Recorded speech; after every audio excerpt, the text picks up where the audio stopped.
Wow. So you're never coming back to the office? I don't think so. No. Where does that leave you? So I was really unsure about how to condense or even identify my feelings on the fourth season because it was such an unexpected turn that it left me without much I could personally square. For the most part, it's just beyond my critical ability, and I actually prefer that. That was my very first experience with Ray's Ex-Girlfriend, back in Season 1, that this is a show speaking a new language. It's a puzzle, and suddenly so much of my energy is being directed towards solving it. And that's where this YouTube channel comes from. Pure excitement over something so novel, and as I discovered, so deeply layered, it rewarded analysis. I think that reward still waits for me on the other side of a true deep dive on the fourth season, but it just hasn't been enough time for me, and I'm more than happy to linger in this space where it remains mysterious and kind of baffling, in both good and bad ways. To be honest, this season was frustrating as it was surprising, maintaining everything that made past Grey's Ex-Girlfriend so wonderful, except, in my opinion, for one thing, a strong sense of direction. But before we get into it, I just wanted to mention that this video is brought to you by JoJo's GoFundMe, not literally speaking, but promoting this fundraiser is why I'm back here for one last ride. First of all, thank you to everyone who's already seen this and shared it and donated. It means so much to me and affirms that this fan base is one of the good ones. It's like horror movie fandom and then Crazy Ex-Girlfriend, and that's pretty much the only non-toxic fandoms I've encountered. I guess that's just a damn with faint praise, you are so non-toxic. But really, I do appreciate it because it sucks to be in a situation like this, to say the least. The link will be in the description if you haven't seen it, and I thank you for your time. But speaking of a sense of direction, can we get back on track here, or what? Now, I don't think I'm the only one who developed theories about the ending, maybe from the very beginning. I thought Rebecca was going to do XYZ, and that belief can prove problematic when she actually does YXZ, or what have you. But she didn't really. My thought was Rebecca was going to really start working on herself, and that's where we arrived by episode 18, but almost everything preceding that felt like experimentation or wandering, where I felt there should be mission, a strong sense of purpose propelling her through this journey. So while Rebecca and Audra finally reconcile, and Greg comes back, and all these amazing things happened, I was so often wondering what was going on, and how what I was seeing would ultimately relate to the mission. But I don't want to spend any more time on the negativity. I mean, what's wrong with me? What's wrong with you? In part because I've wondered if it's only temporary anyway. As my podcast co-host Donovan pointed out, I felt ambivalent about Season 2 after that closed, and it's probably my favorite season now. Again, my apprehension of this season is limited, owed, I think, to a real zigzagow season, as well as to my ever-attenuating ability to criticize media, so give it some time, and with a proper review of the season and the series as a whole, I'm sure my evaluation will be fairer. My current less than superlative feelings about Season 4 certainly don't affect my enjoyment of the show itself. West Covina was my television home for 3 years, and I missed a lot. I watch a lot of TV shows, and I'm affected by a lot of them, easily won over perhaps. I cry a lot these days, but nothing has reached me like Crazy Ex-Girlfriend has. So what I do want to focus on instead, now that we have the complete picture, is one of my favorite of the show's themes, homecoming. Rebecca begins this season in jail, and is trying to figure out how best to return home. That takes asking a lot of big questions, like what can I do for the people around me?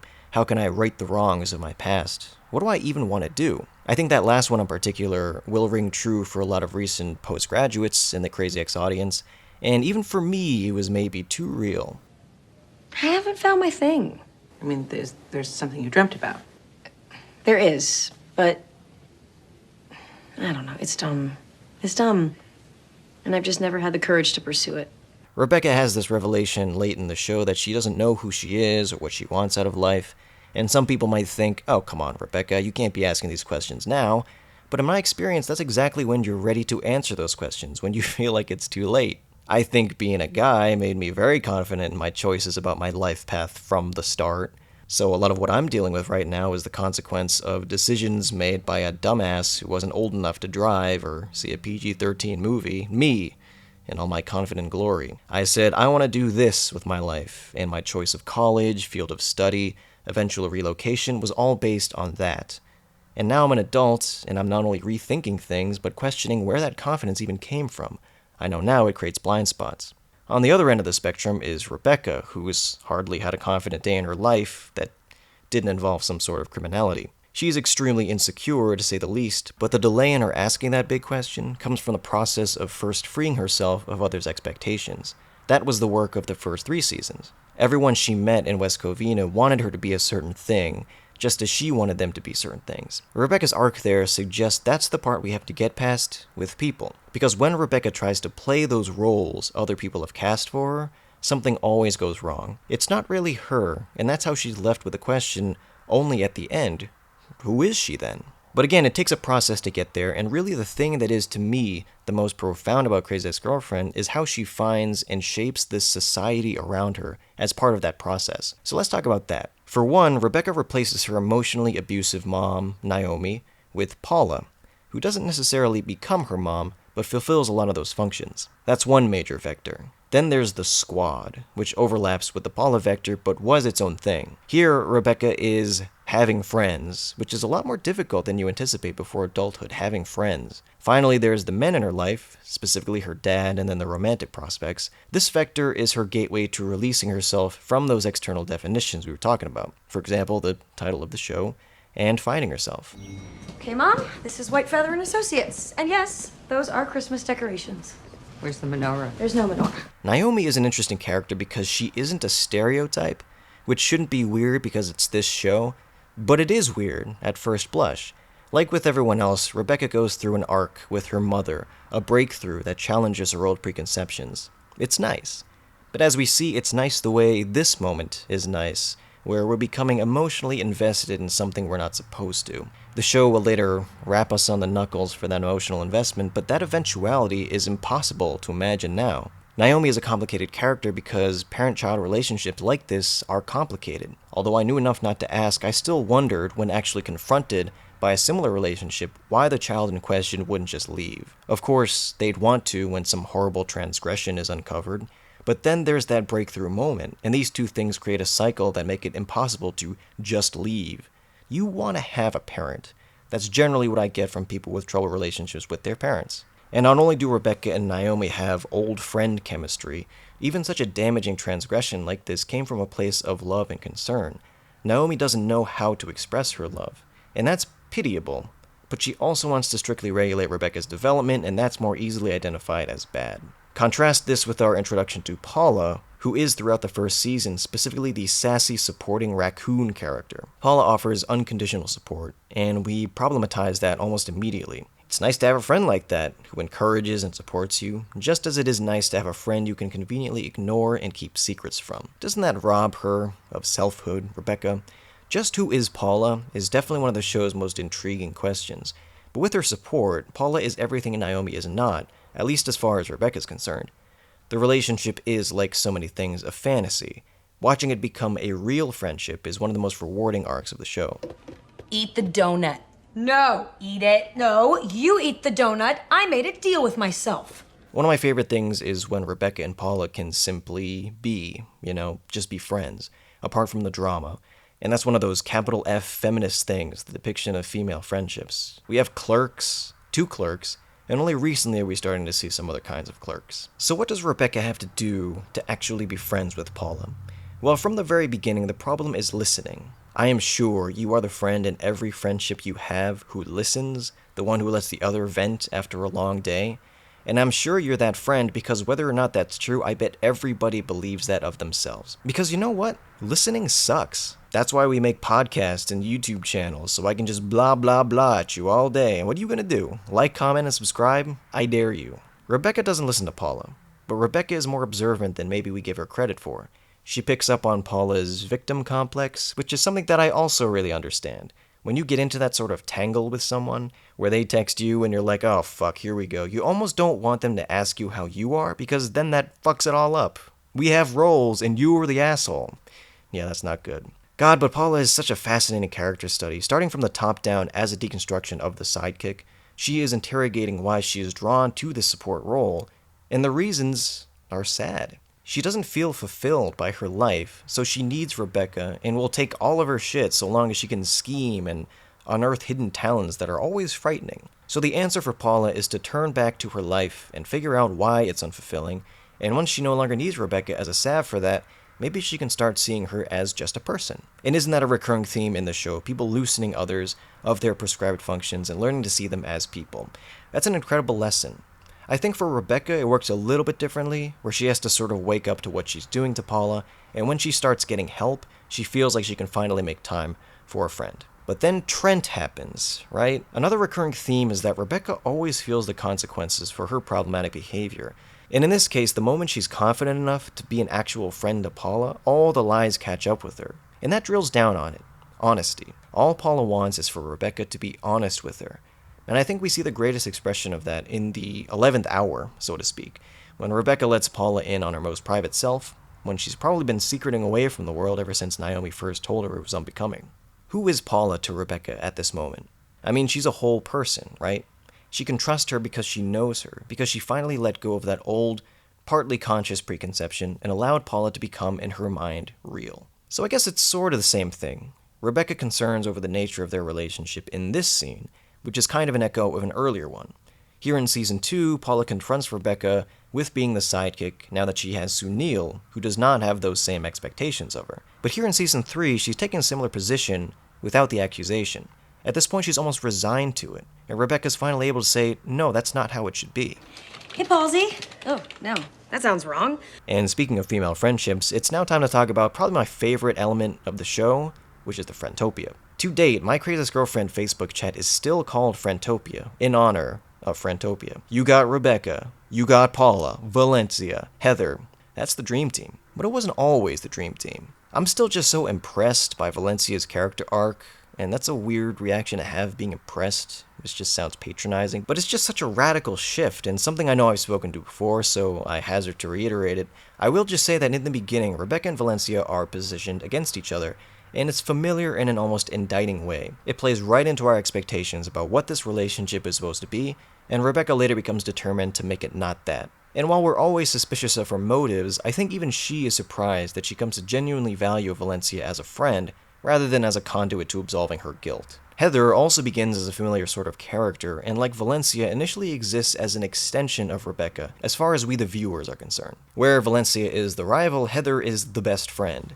It's a little bit different from the jump because Rebecca has just met her, and Heather doesn't at first want to be friends. And to be honest, her instincts were pretty good because she's about to be emotionally neglected by Rebecca even as they're living together. Heather's arc is all about growing up, and Rebecca provided a much-needed mirror.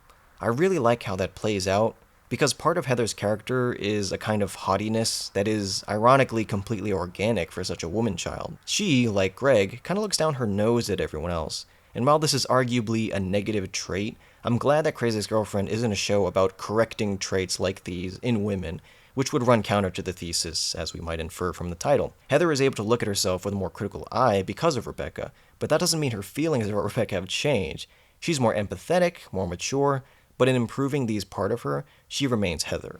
I am Miss Douche.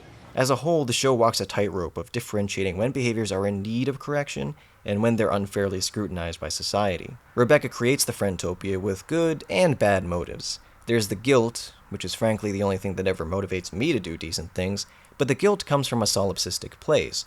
Of course, Paula feels bad because she's not getting her daily dose of me, so she tries to collide these worlds, and things go pretty badly. So how do we go from this to this? Valencia says that she's never had a friend like Rebecca, and I think that's our answer. No matter what the motive, Rebecca is, like she says, a unifier. She brings people together, subjecting herself to unimaginable indignities to facilitate these relationships. It helps make the people around her feel included. Everyone has their different experience with Rebecca, but the result is always the same, a closing of the circle. Josh? Did you just forget your name, buddy? My name's on that whiteboard. AJ? AJ, why is my name on that whiteboard? You have detention. One of the things I really liked about the most recent season of Mindhunter is how emotionally mature the romantic subplot felt. Though eventually there was major conflict, there were so many opportunities for one character to overinterpret or disregard the potential for understanding because they want the other to know they feel slighted. You see that a lot on TV, which by nature manufactures moments like those, but these two characters weren't like that. For Rebecca, just imagine what it takes to get to a point like that with Josh. I mean, Josh! Like with Valencia, not only does Josh change so much, but our perception of him is constantly changing. Rebecca and Josh are able to even the board and then pursue romance again, but with the whole plot flipped. He's now courting her, but the plot truly has been flipped.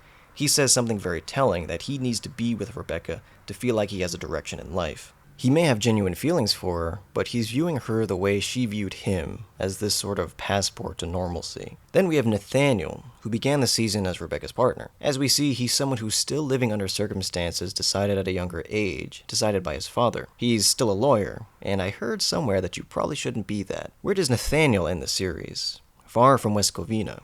He went home too. And that's why I wasn't really excited about the prospect of Greg coming back.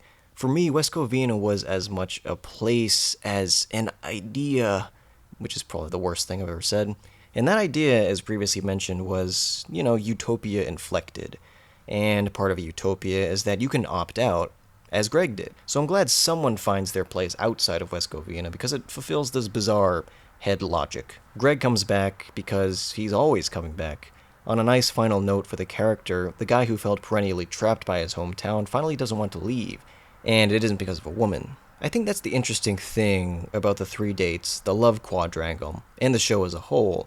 Even though it keeps us guessing till the end, these people really aren't supposed to be together. For a romantic comedy, that can be kind of a hard pill to swallow. We usually equate happy endings with personal fulfillment, and of course that led to the belief that for women, this is the only way to be fulfilled. It isn't true for Rebecca, and it isn't true for these 3 guys either. And so I think the ending makes a lot of sense, and does a lot of lifting. It has to conclude the show as rom-com deconstruction and as reconstruction. It's not just that you don't need a man as a platitude, it's worthwhile to see Rebecca's almost existential confusion, because I'm sure there's an expectation to be stronger than that.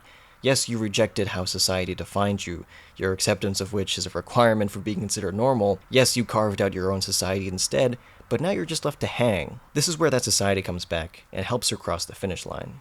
So yeah, I see myself in these songs. After I said I was going to post 2 videos for the channel, I sat down and thought about what this one should be, because I didn't know.